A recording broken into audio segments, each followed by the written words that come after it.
Hola, què tal? Benvinguts de nou. Aquest és l'espai de Resilients de Televisió Costa Brava que compartim cada dia, mentre dura la pandèmia, per tal de descobrir-nos, connectar amb les parts més interessants de nosaltres mateixos gràcies a la capacitat, a la sabidoria, a la professionalitat dels diferents convidats que van passant al llarg de tots aquests 2 mesos llargs que ha durat la pandèmia, que estem a punt de sortir-ne i que, no obstant així, doncs, tenim el nostre moment. I aquest nostre moment, avui convidarem a una cara que ja no us és del tot desconeguda, perquè ja ha estat aquí, en el Resilient, 2 vegades. Ella és l'Amàlia Valderrama, és una coach que les seves paraules són com aigua de maig. Buenas, bienvenida. Hola, gracias por invitarme por tercera vez. Bueno, oye, y que las buenas conversaciones y los buenos encuentros no se pierdan, que tengamos todos la oportunidad, ¿verdad? Amalia, hemos ido hablando de distintas cosas. Hoy el tema lo vamos a centrar en la repercusión de la pandemia en las mujeres y también vamos a hablar de feminismo y autocuidado. Perfecto. Aunque ser mujer y no morir en el intento tiene lo suyo, porque hay que ver, ser mujer capaz, valiente y resolutiva no es una cosa sencilla. ¿Cómo vives, cómo consideras tú el feminismo? Porque respecto a feminismo hay distintas cuestiones y consideraciones. Bueno, yo considero que el feminismo es esa búsqueda real y necesaria por la igualdad entre hombres y mujeres, igualdad de derechos, igualdad de oportunidades. Ya sé que hay muchas ramas de feminismos, que se ha criticado mucho el feminismo, sobre todo últimamente, porque es como si fuera una lucha o una guerra contra los hombres, ¿no? Y no se trata de eso, no es una lucha ni guerra contra los hombres, sino que es una búsqueda de que la mujer tenga un camino en el que se le respete en su ser y que, bueno, tenga eso, las mismas oportunidades. Creo que no se está pidiendo nada que no sea coherente y tampoco se trata de luchar de mala manera, pero como no es algo que se esté consiguiendo y todavía corroboramos que estamos con una brecha enorme entre hombres y mujeres, pues hay que seguir reivindicando y hay que seguir luchando por eso.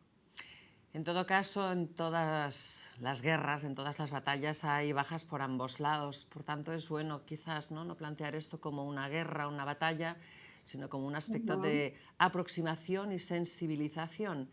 Entonces, desde que los hombres inteligentes se han metido en tareas que antes eran consideradas como feministas o como femeninas, quizás esta sensibilidad, esta sensibilización se ha visto más, se ha entendido más por la parte masculina.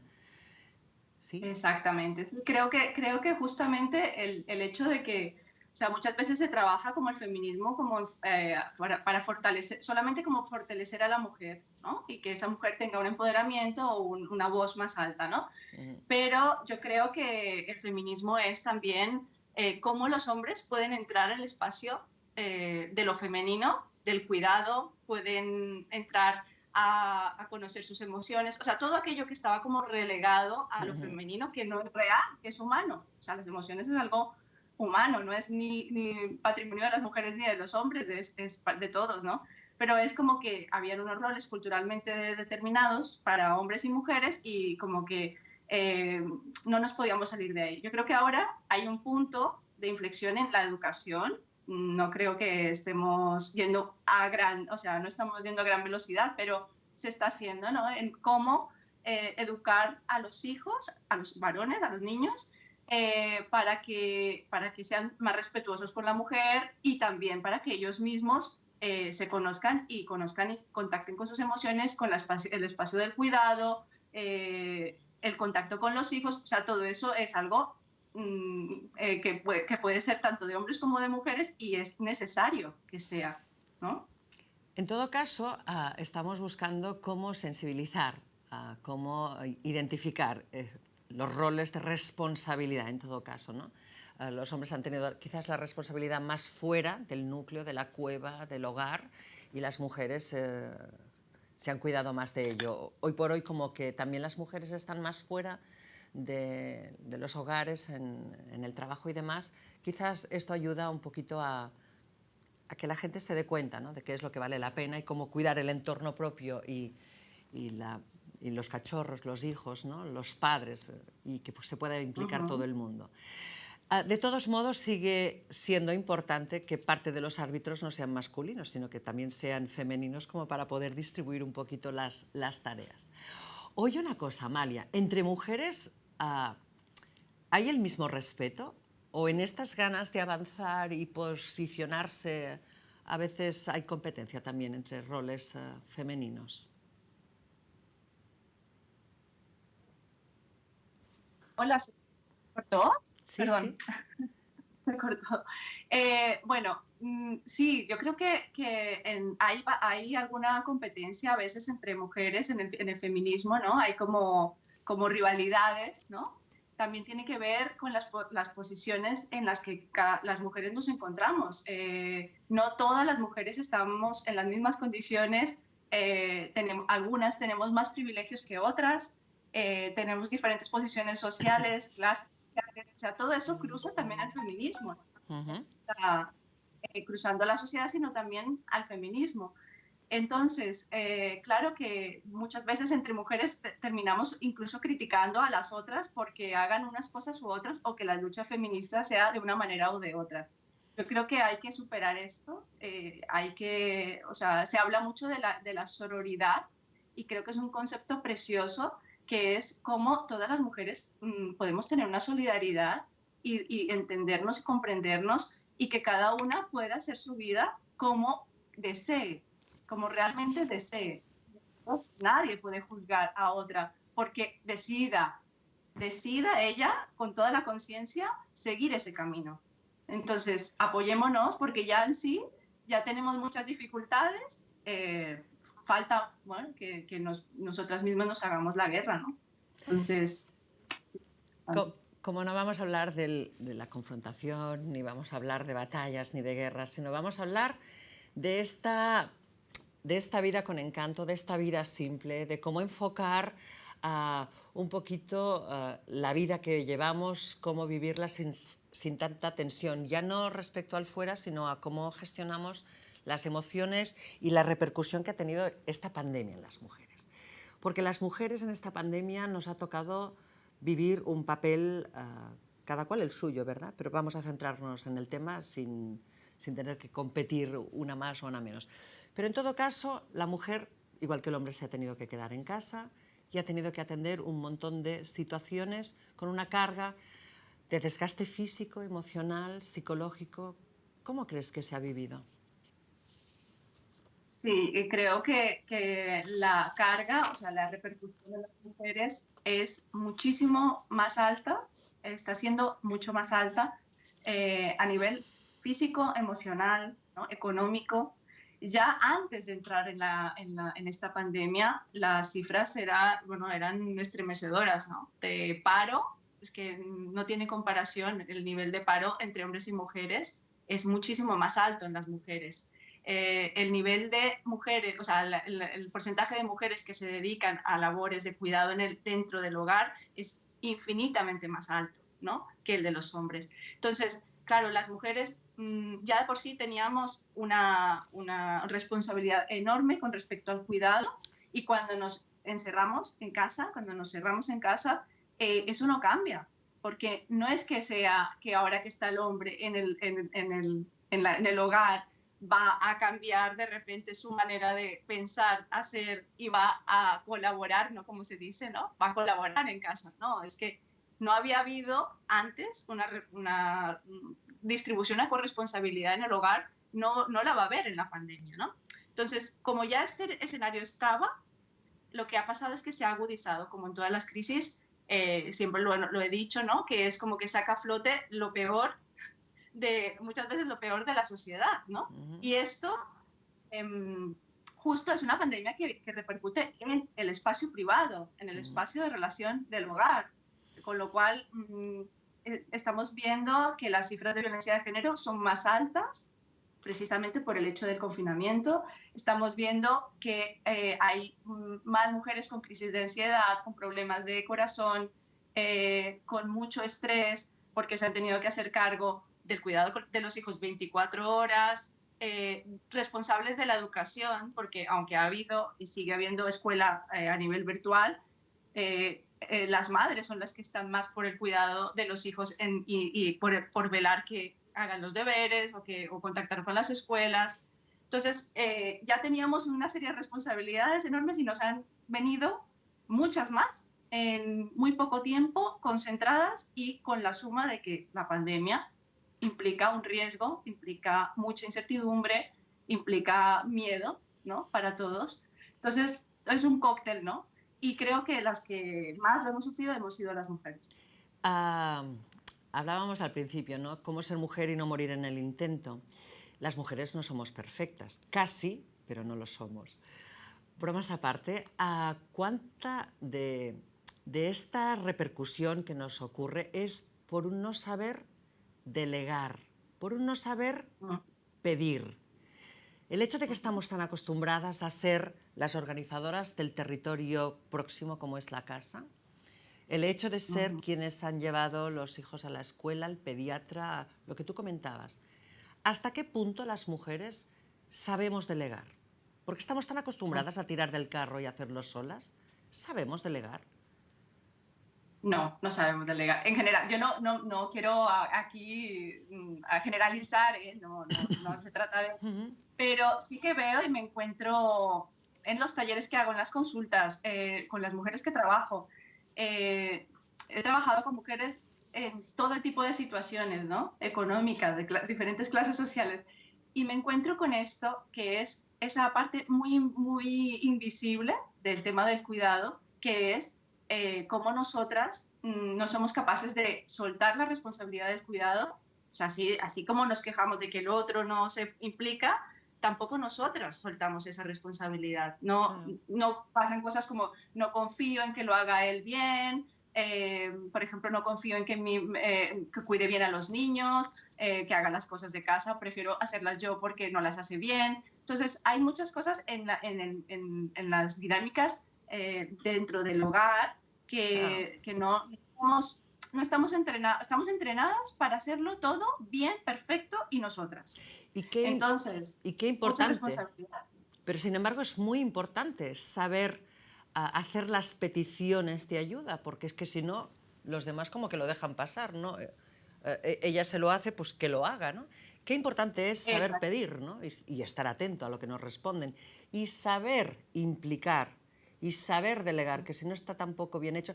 Tenemos que aprender a ser un poquito más flexibles las mujeres.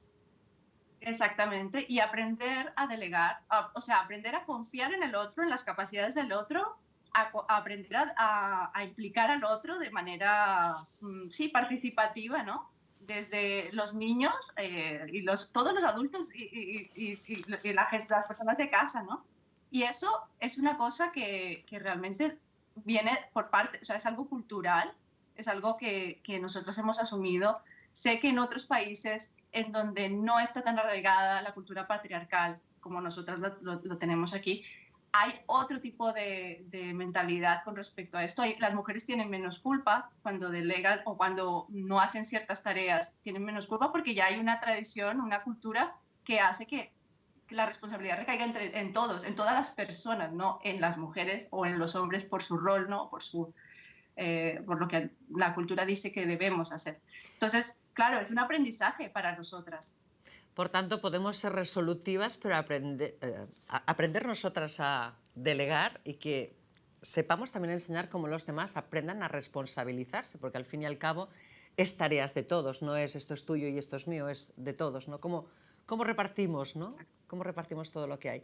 Y básicamente una de las cosas que tratábamos hoy, que es importante, es este autocuidado. O sea, estamos hablando de esta mujer guerrera, comprometida, asistente de su casa, cuidadora de sus hijos, cuidadora de sus padres cuando estos se hacen mayores.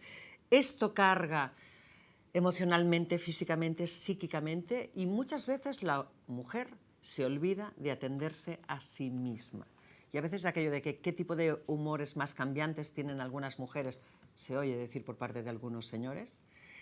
Y sin embargo todo esto responde a una sobrecarga en la red. Entonces, ¿cómo aprender a este autocuidado, ¿no? A sosegarnos, a aprender a mirar hacia nosotros mismas desde este punto de la feminidad y de ese cuidado que es fundamental, porque si no nos cuidamos no podremos cuidar bien? Exactamente. O sea, creo que el aprendizaje está en saber delegar, en saber implicar al otro también, desde el principio saber que eso no nos corresponde, ¿no? Entonces ya nos quitamos una carga psíquica, ¿no? Y de la parte más mental de nuestra creencia.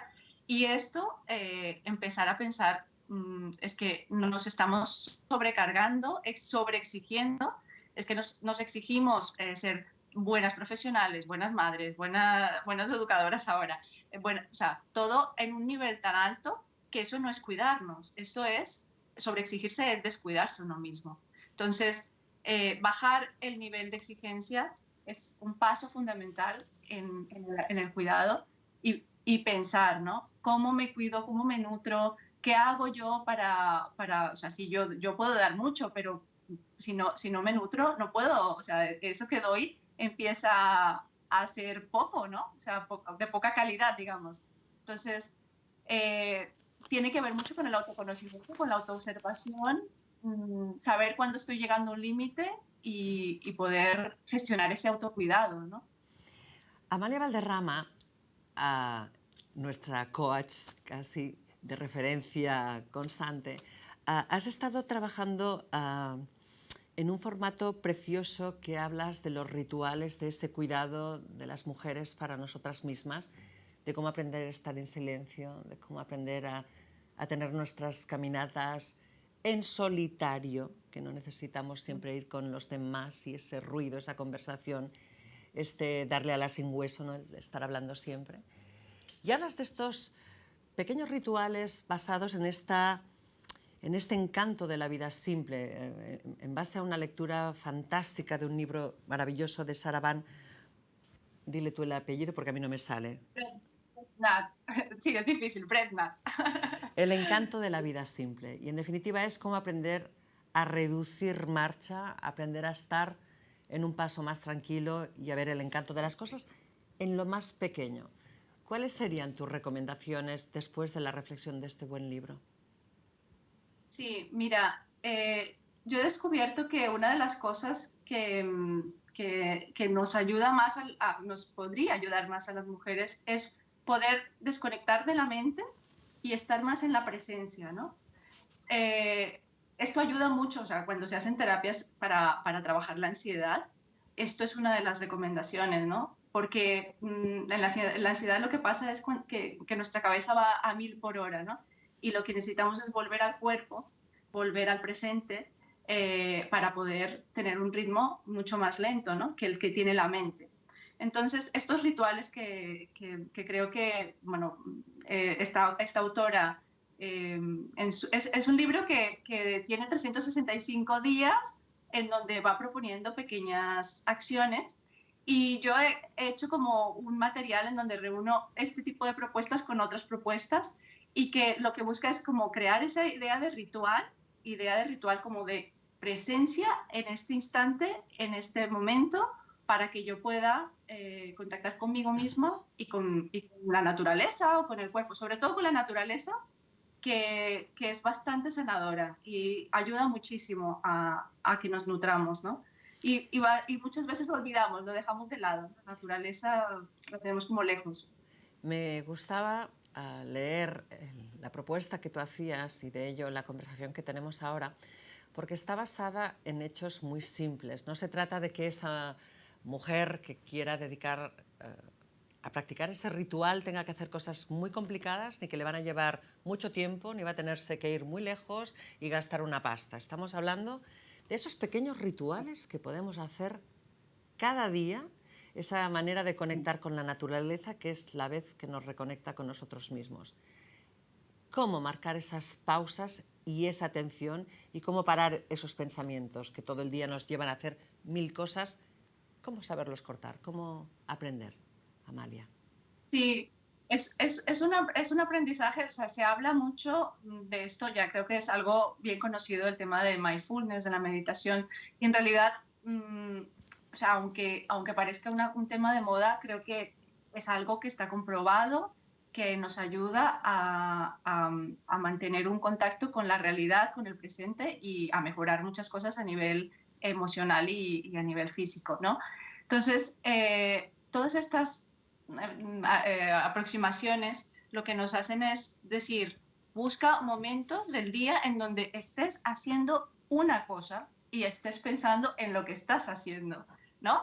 El multitasking, o sea, ya sabemos, está comprobado que nos afecta muchísimo al cerebro, o sea, estar con 1000 cosas a la vez, o sea, si estoy contestando un correo y a la vez estoy haciendo la comida y a la vez estoy, o sea, nuestro cerebro no puede con esto. Es como un ordenador que tiene todas las ventanas abiertas y al final colapsa.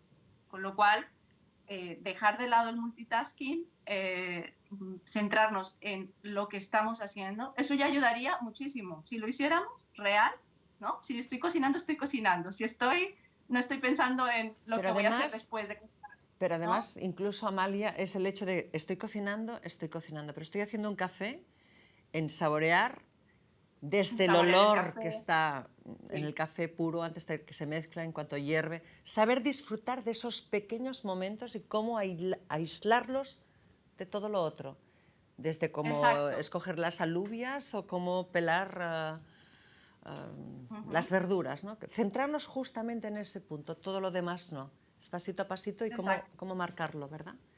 Eso Y, desestresa. y, y claro, desestresa, ve, o sea, aunque no nos pongamos incluso rutinas ni espacios, porque a veces lo que tú decías, cuando nos ponemos como meta liberar un espacio para el autocuidado, ¿no? O sea, por ejemplo, me pongo como meta liberar la tarde para hacerme un masaje, yo qué sé, este tipo de cosas que implica una organización, implica liberar un tiempo específico, a veces nos sobrecarga más, porque es como, si no lo logramos, nos sentimos súper frustradas. Si no logramos liberar ese tiempo por lo que sea, nos sentimos muy frustradas.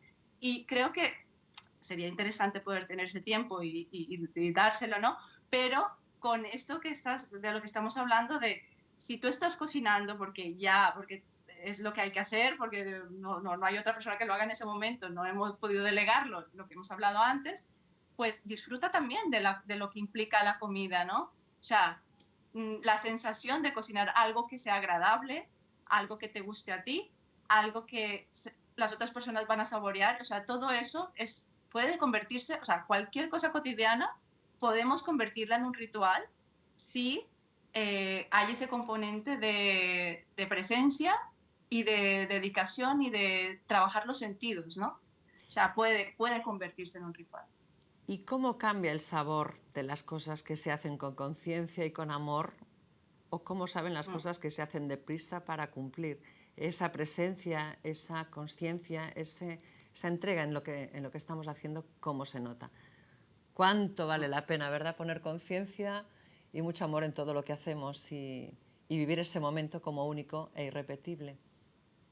Sí. Y rodearnos de belleza también es otra de las cosas que también nos ayuda. A veces simplemente con que nosotras a veces hacemos las cosas tan automáticamente, bueno, nosotras y todos, no digo que sea una cosa de mujeres, ¿no? Pero vamos a poner la mesa y de cualquier manera y hay como de cualquier manera, ¿no? Y a veces, ¿por qué no, no? Voy a comer y es una cosa que me estoy dando a mí porque me nutre, puedo poner la mesa para mí. No necesito que vengan 20 invitados para que yo me sienta bien en esa mesa, ¿no? O poner unas pequeñas flores porque me gustan las flores o lo que me guste, ¿no? Es como, ¿por qué tengo que yo pensar siempre porque lo hacemos muchas veces, en poner la casa, no sé cómo porque vienen invitados, o ponerme, no sé cómo porque me voy a ver en una reunión con alguien? O sea, no, simplemente es que yo también me merezco cuidarme, atenderme. Cómo ponerse bella y linda cada día para ti? Porque es el reflejo que Para tienes en el ti. espejo, porque ¿por qué no? Si somos lo mejor que tenemos, ¿cómo no querernos mucho? Si, Exacto. si todo empieza y termina en uno mismo, y cuando uno está bien, todo eso que se regala por ahí, ¿verdad? Exacto. Amalia Valderrama, esta mujer que sabe cómo poner hilo en la aguja y cómo coser a veces situaciones emocionales rotas. Y qué suerte tienen las personas que se acercan a ti a tu consulta para poder poner los puntos en las is. Es un placer tener aquí y conversar cada día que tenemos la oportunidad. Recordemos a las personas que nos están viendo cómo pueden encontrarte, porque tienes web y tienes también un correo electrónico. Sí, mi web es www.amaliavalderrama.com y el correo es info@amaliavalderrama.com y Val pueden encontrarme. Valderrama con una Valderrama. L, ¿eh? Valderrama con una L y doble R. Perfecto. Pues ha sido un placer reencontrarme contigo, porque hablar de feminismo, porque hablar de autocuidado, porque hablar de tantas cosas profundas como hemos estado hablando a lo largo de estas ocasiones en el programa Resilience, ha estado una gran oportunidad. Estoy muy agradecida. Gracias a ti, yo también. Amalia, seguimos hablando. Nos vemos pronto. Hasta pronto. Hasta pronto. Gràcies. Hasta pronto, amiga. I a vosaltres el mateix, ja ho sabeu, estimeu-se molt, perquè sou el millor que teniu. I jo me sento molt contenta de tenir-vos cada dia aquí compartint aquest Resilients. Gràcies i fins a la propera. Que vagi bé.